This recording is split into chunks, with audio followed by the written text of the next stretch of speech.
The Gospel continues to talk about the Sabbath. It continues to talk about the law, what the law forbids during the Sabbath, whether taking care of the sick is allowed by the law during the Sabbath. And once more, Jesus affirms the primacy of love, the summary of the law, the fulfillment of the law, fulfillment of the Sabbath, the primacy of kindness, the primacy of taking care of people. That is why we heard in the Gospel today once more, Jesus curing the sick on the Sabbath. And this is while the Pharisees were questioning what Jesus was doing. Pero paulit-ulit ang pangangatawanan ni Jesus na ang katuparan at kaganapan ng kautusan ng araw ng pangilin ay ang paglago at pamumuhay sa pag-ibig. Ang pag-ibig sa Diyos na namumunga ng pag-ibig sa kapwa, pagkalinga at pagtulong sa nangangailangan. My dear friends, every time we choose to love, we choose to imitate the Lord. Especially in this present age, where the world is filled with hate, when the world is filled with division, when the world is filled with violence, with discrimination, with selfishness, with self-centeredness.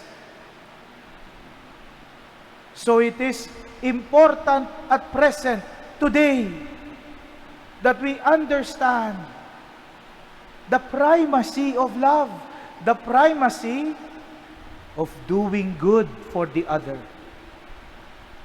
thinking what is good for the other first.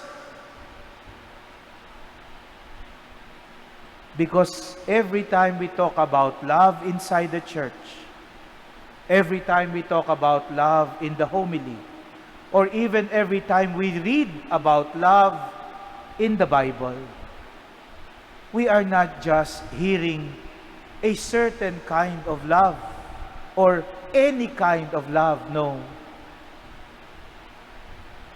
Every time we hear about love in the Gospels, we have no other example but the love of Jesus,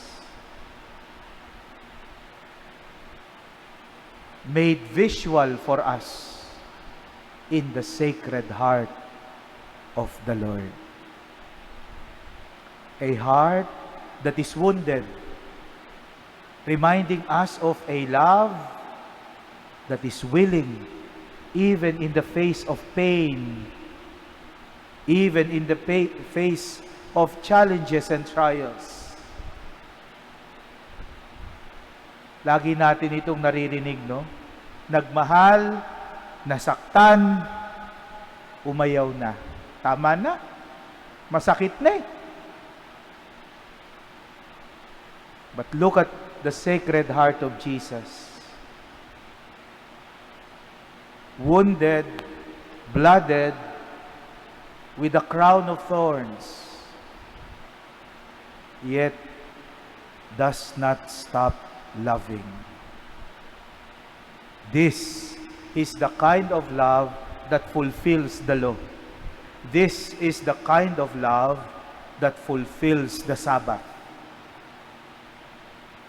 This is the kind of love that Jesus offers us again and again in the Eucharist. letting Himself be broken, so that we may receive Him, so that we may have life. That is what the cross is all about. Hanggat hindi pa natin kayang magmahal kahit nasasaktan na, hindi pa kumpleto ang pag-ibig ni Jesus sa ating puso. Amen.